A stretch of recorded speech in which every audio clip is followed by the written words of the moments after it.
Hello friends, welcome to our YouTube channel success era. शिक्षक नियोजन छठे चरण के नियोजन के लिए होगी तीसरे चरण की काउंसलिंग। जी हाँ दोस्तों, बात हो रही है 94,000 शिक्षक भर्ती प्रक्रिया के, जिसमें प्रथम चरण और द्वितीय चरण की काउंसलिंग हो चुकी है। अब तीसरे चरण की काउंसलिंग की सबों को इंतजार है। देखते हैं सबसे ज़्यादा अपडेट क्या है इसमें। सबसे ज़्यादा रिक्त पद भाषा, विज्ञान एवं गणित और आरक्षित कोटि में सामाजिक विज्ञान के 9% पद भरे, क्योंकि सोशल साइंस में रिक्ति नहीं थी और अभ्यर्थियों की संख्या कई गुना ज़्यादा थी, इसलिए वहाँ पर 99% रिक्त भरे जा चुके हैं। लेकिन बहुत सारे ऐसे अभ्यर्थी हैं जो सिर्फ सोशल साइंस के हैं, उनके लिए तीसरे चरण की काउंसलिंग होना बहुत अनिवार्य है कि जिनका सिलेक्शन हो सके। देखते हैं इसमें जो अपडेट है। छठे चरण के प्राथमिक शिक्षक नियोजन में 90,700 से अधिक पदों के लिए हुई काउंसलिंग में करीब 38,000 पद ही भरे जा सके हैं। यानी हम इसमें कह सकते हैं कि 50% भी रिक्ति पद को नहीं भरा गया है। इस नियोजन के लिए अभी तीसरे चरण की काउंसलिंग होनी बाकी है। जानकारी के मुताबिक 2 से 3 हज़ार पद की और काउंसलिंग होनी है। ऐसे में रिक्त पदों की संख्या 55% से अधिक होगी। रिक्तियों की वजह तलाशने के लिए शिक्षा विभाग ने एक ऐसे जिले जहां सर्वाधिक रिक्तियां रह गई है वहां अफसर भेजे थे। विभाग को वे अफसर अपनी रिपोर्ट 25 अगस्त तक सौंप देंगे। यानी आज शाम तक विभाग को यह रिपोर्ट दे दिया जाएगा कि आखिर रिक्त पदों का कारण क्या है, क्यों पदें रिक्ति रह गई हैं। जानकारी के मुताबिक छठे चरण के नियोजन में सबसे अधिक रिक्तियां भाषा विषयों में हिंदी, अंग्रेजी, संस्कृत और उर्दू आदि में है। इसमें मुश्किल से लगभग 10 से 15 पद भरे हैं। अनारक्षित से भी बड़े आरक्षित वर्ग में अधिकतर पद खाली है। विज्ञान और गणित विषय में रिक्तियों की संख्या 2/3 से अधिक है। सामाजिक विज्ञान में 99% पद भरे जा चुके हैं। हालांकि इस संदर्भ में औपचारिक जानकारी 1-2 दिन में सार्वजनिक हो सकती है कि कितने रिक्त पद कहाँ खाली है। 25 अगस्त को होनी है वीडियो कॉन्फ्रेंस। जी हाँ दोस्तों, आज वो कॉन्फ्रेंस चालू होगी क्योंकि 2 बज रही है और ये कॉन्फ्रेंस का टाइम 1 बजे था। जो अपडेट आएगी फिर से आप लोग के लिए मैं लेकर आऊँगी। देखते हैं इसमें थोड़ा सा और अपडेट। और एक और चीज़ हम लोग देखेंगे, थोड़ा सा मेरिट लिस्ट। जहाँ की काउंसलिंग हुई है वहाँ की सेलेक्टेड कैंडिडेट की लिस्ट आ गई है। तो जहाँ पे आपका अगर काउंसलिंग नहीं हुआ है तो आप वहाँ के सेलेक्टेड कैंडिडेट के अकॉर्डिंग अपने लिस्ट से नाम निकाल सकते हैं और देख सकते हैं कि कितने लोगों का सिलेक्शन हो चुका है आपसे ऊपर और कितने लोग बाकी है। तो ऐसे में आपको थोड़ी सी सुविधा हो सकती है उस जगह पर जाने में। आधिकारिक जानकारी के मुताबिक छठे चरण की काउंसलिंग में पहले और दूसरे चरण की काउंसलिंग और रिक्ति पदों से संबंधित जानकारी के लिए 25 अगस्त को वीडियो कॉन्फ्रेंस आयोजित की जा रही है। यानी आज कॉन्फ्रेंसिंग चल रही है, ठीक है। इसमें चयनित अभ्यर्थी की जानकारी ली जा रही है। साथ ही उन नियोजन इकाइयों में जहां किसी कारणवश काउंसलिंग की प्रक्रिया नहीं हो सकी है वहां विषयवार रिक्ति की रिपोर्ट भी जिला शिक्षा पदाधिकारी एवं जिला कार्यक्रम पदाधिकारी से ली जाएगी।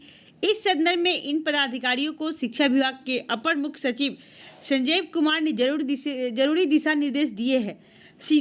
शिक्षा विभाग ने जिला शिक्षा पदाधिकारियों को एक विशेष फॉर्मेट में जानकारी मांगी है। इनमें नियोजन इकाई, अभ्यर्थी और उनके पिता का नाम, जन्म तिथि, कोटि, ग्रेड स्नातक अथवा बेसिक विषय में मेधा अंक की जानकारी समाहित होनी चाहिए, जिससे कि उनको आसानी से पता कर सके कि हाँ कितने लोग कहाँ सिलेक्शन हुआ है और कितने लोग अभी भी बाकी है। ये बहुत बड़ी बात है। और साथ ही 7वें चरण का जो नियोजन होना है वो 21 से, मतलब मान सकते हैं कि शिक्षा विभाग 7वें चरण की नियोजन का वायदा 2022 से महीना में शुरू कर देगा।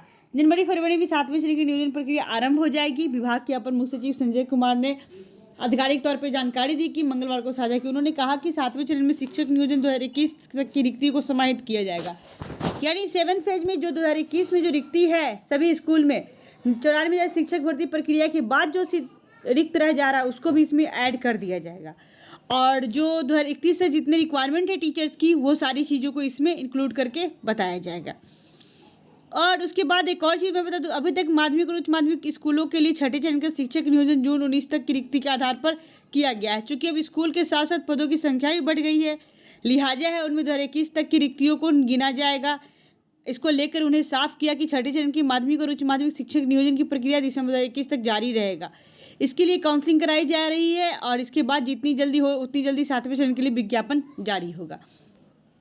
आज देखते हैं क्या कॉन्फ्रेंस में आता है कि कहाँ रिक्ति रह गया है और कहाँ काउंसलिंग होना बाकी है। थोड़ा सा हम लोग मेरिट लिस्ट को भी देखते हैं कि कहाँ कटअप कितना डाउन गया है सब सब्जेक्ट का। सबसे पहले मैं ओरली ओवरव्यू बता दूं कि मैंने अभी जस्ट चेक किया तो दरभंगा की बात करते हैं, जहाँ पर रिक्ति की संख्या काफ़ी ज़्यादा थी। तो हिंदी में सबसे लोएस्ट मेरिट वहाँ पे गया है 55%, 50%। ये चीज़ था। जनरल कैटेगरी में 61, 63, 65 से ज़्यादा नहीं, और 55, 54, 50 से कम नहीं। ये मेरिट है हिंदी की। इंग्लिश की बात करती हूँ तो इंग्लिश का सिलेक्शन 59 वाले का हुआ है। आप सिंहवाड़ा को देखेंगे तो 66 पॉइंट समथिंग, वहाँ पे 69 पॉइंट समथिंग बच्चे एक नंबर पे है शिक्षक। तो ये कट ऑफ रहा है लैंग्वेज में। मैथ साइंस की बात करते हैं, और सीट रिक्त रहने का मेन कारण यह भी था कि अभ्यर्थी दो पेपर में पास थे, जैसे पेपर 1 और पेपर 2। तो जैसे जैसे पहले पंचायत की काउंसलिंग हुई 1 to 5 को हुई, अभ्यर्थियों ने सोचा कि हमारे नियरेस्ट होम में अगर हमारा सिलेक्शन होता है तो हमारे लिए बेनिफिट्स है, और इस तरीके से वो 6 to 8 को छोड़कर अभ्यर्थी 1 to 5 में चले गए। 1 to 5 में ऑब्वियसली रिक्तियों की संख्या ज़्यादा थी और उन्हें अपने होम टाउन में जॉब मिलता है, तो ये तो उनके लिए सरप्लस हो जाता है। यही वजह है कि 6 to 8 में रिक्तियों की संख्या खाली रहने की। और दूसरे कारण यह है कि सोशल साइंस के अलावा, दरभंगा के अलावा कहीं और रिक्ति नहीं दिया गया है सोशल साइंस में, इसलिए सोशल साइंस का सीट 99% जो है भरा जा चुका है। जितनी भी सीट रिक्ति है, जितने भी ब्लॉक की काउंसलिंग कंप्लीट नहीं हुई है और जितनी जगह की हो चुकी है, इन सब को देखते हुए आज विभाग एक लेटर जारी करने वाला है। कॉन्फ्रेंस के बाद कुछ न कुछ तो इन्फॉर्मेशन आएगी हम लोगों के लिए कि तीसरे फेज की काउंसलिंग कहाँ और कैसे होगी और किस हिसाब से होगी, कितने पद रिक्त रह चुके हैं। तो ये आज के वीडियो कॉन्फ्रेंस के जरिए पता चल जाएगा, और 27 तारीख को हमें ये इन्फॉर्मेशन मिल जाएगी कि हमारी थर्ड फेज की काउंसलिंग कहाँ होनी है, किस डेट को होनी है और कैसे होनी है। ये तो काउंसलिंग से रिगार्डिंग थी। साथ ही एक पंचायत चुनाव सामने भी है, तो लोगों के मन में यह असंतोष की भावना है कि हमारा पंचायत चुनाव से हमारी ये बहाली प्रक्रिया जो है प्रभावित होगी। तो ऐसा कुछ नहीं है, बहाली प्रक्रिया प्रभावित नहीं होगी, क्योंकि थर्ड फेज की काउंसलिंग में लगता है, जैसा हम लोग का अपना ओवरव्यू लगता है कि थर्ड फेज से काउंसलिंग होते होते अगर कहीं कुछ कैंसिल ना हो तो फोर्थ फेज की नौबत नहीं आएगी। और थर्ड फेज की काउंसलिंग पूरी ट्रांसपेरेंसी के साथ अगर हो जाती है तो ये काउंसलिंग प्रक्रिया समाप्त हो जाएगी, और साथ में डॉक्यूमेंट वेरिफिकेशन और बच जाएगा नियुक्ति पत्र। तो ये चीज़ होगा। लेकिन कहीं फिर कुछ लफड़ा हो जाता है। अभी मैं आप लोग के साथ एक मेरिट लिस्ट, एक सेलेक्टेड कैंडिडेट का लिस्ट साझा कर रही हूँ। आप देखेंगे कि वो सीतामढ़ी की कहीं और जगह पे भी काउंसलिंग करवा लिए है, और आप एक और ब्लॉक, जो ब्लॉक कोई मतलब ब्लॉक नहीं, उसको क्या कह सकते हैं, पंचायत कर सकते हैं, और वहाँ भी काउंसलिंग करा चुके हैं। दोनों जगह एनआईसी के पोर्टल पे नाम है। ऑब्वियसली अगर दावा आपत्ति करके कि हम मुझे यहाँ काउंसलिंग नहीं करवाना है, तो अगर डॉक्यूमेंट्स लेते हैं तो एनआईसी के पोर्टल पे नाम नहीं आना चाहिए। और सेम फादर्स नेम, आप कहेंगे कि नेम अलग हो सकता है, name same, father's name same, date of birth same, even हर एक क्लास का परसेंटेज सेम, इवन यहाँ तक सीटेट का रोल नंबर सेम, हर चीज़ सेम कैसे हो सकता है? ये कोइंसिडेंस नहीं हो सकता। ये चीज़ है। गायघाट में भी सेम कंडीशन है मुजफ्फरपुर के। तो इस तरह से अगर लापरवाही होती रहेगी तो नियोजन प्रक्रिया चरण में बढ़ती रहेगी। अभी तक 2 चरण हो चुकी है, तीसरी चरण होनी है। अगर फिर तीसरे चरण में कोई कोताही बरतेगी तो फिर ये प्रक्रिया चौथे चरण में चली जाएगी, और फिर हमें ऐसे ही इंतजार करना पड़ेगा। इसलिए ब्लॉक पदाधिकारी जो भी है, जो इस प्रक्रिया को पूर्ण करे, उन्हें स्वेच्छा से अच्छे तरीके से सुचारू रूप से जल्द इस नियोजन प्रक्रिया को समाप्त करना चाहिए। साथ ही नियोजन पत्र के लिए काम करना चाहिए। एक गायघाट के इस रिपोर्ट को जरूर देखिए आप सभी। ये देखिए, बात हो रही है मुजफ्फरपुर के। एक ही अभ्यर्थी का 2 पंचायत नियोजन इकाई में चयन। गायघाट का मामला बीईओ बोले नहीं है जानकारी इसकी। एक ही अभ्यर्थियों का चयन 2 पंचायत नियोजन इकाई में होने का मामला सामने आया है। 12 जुलाई को पहले चरण की काउंसलिंग में चयन सूची में आने के बाद भी अभ्यर्थी दूसरे चरण की काउंसलिंग 13 अगस्त को शामिल हुई, और यह भी सेलेक्ट यहाँ भी सेलेक्ट होगी। अब सवाल उठ रहा है कि चयन होने के बाद जब डॉक्यूमेंट जमा करा लिया जाता है तो फिर अगले चरण के लिए उन्हें डॉक्यूमेंट्स कैसे प्राप्त हुआ? प्रारंभिक शिक्षक नियोजन इकाई में हुए फर्जीवाड़े का यह मामला गायघाट प्रखंड से जुड़ा हुआ है। उसको लेकर डीएम से शिकायत की गई। कहा गया कि महिला अभ्यर्थी का चयन पहले चरण में गायघाट के बड़ुआरी पंचायत में चयन सूची के में दूसरे नंबर पर किया गया था। फिर 13 अगस्त को काउंसलिंग में बिलौर निधि पंचायत की चयन सूची में पहले स्थान पर हुआ। दोनों जगह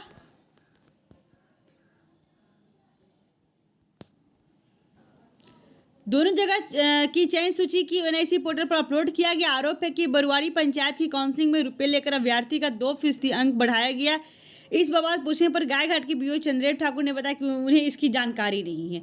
बीओ छुट्टी पर 34 पंचायत में नियोजन इकाई की जांच अटकी हुई है। पारू प्रखंड की 34 पंचायतों में शिक्षक नियोजन की काउंसलिंग में हुई गड़बड़ी की जांच के लिए डीएम के निर्देश पर गठित जांच कमेटी के सदस्य बीओ छुट्टी पर चले गए हैं। इस कारण नियोजन इकाई की वैधता संबंधी जांच अटक गई है। बीओ ने स्वास्थ्य संबंधी कारणों का हवाला दिया है। बीडीओ ने पत्र भेजकर कहा कि वो अकेले जांच पूरा नहीं कर सकेंगे। अभ्यर्थियों की संख्या अधिक है। इस मामले को लेकर डीपीओ स्थापना जमालुद्दीन ने बताया कि पाडू के बीओ के छुट्टी पर जाने का मैसेज भेजा था। मामले को डीएम से मार्गदर्शन लिया जाएगा। मतलब ये जानकारी प्राप्त हो रही है अभी तक कि हमारा जो काउंसलिंग प्रक्रिया है कहीं न कहीं फर्जीवाड़ा के तहत घोटाला में जा रहा है। जैसे अपने बिहार में तो घोटाला के नाम पर बिहार तो फेमस है ही, कभी चारा घोटाला, कभी कोयला घोटाला, कभी स्पेक्ट्रम घोटाला, कभी शिक्षक भर्ती घोटाला। तो वही चीज़ है। अब देखते हैं क्या आज कॉन्फ्रेंस के जरिए इन्फॉर्मेशन आती है। और 27 तारीख के लिए तो बहुत बेसब्री से इंतजार है कि 3rd फेज की काउंसलिंग का शेड्यूल और डेट उसमें आना है। तो दोस्तों, अगर आपने इस चैनल को सब्सक्राइब नहीं किया है तो इसे सब्सक्राइब कर ले, बेल आइकन को प्रेस कर ले, जितने भी नोटिफिकेशन हो सबसे पहले आपको मिले। Thanks for watching this video. Thank you दोस्तों।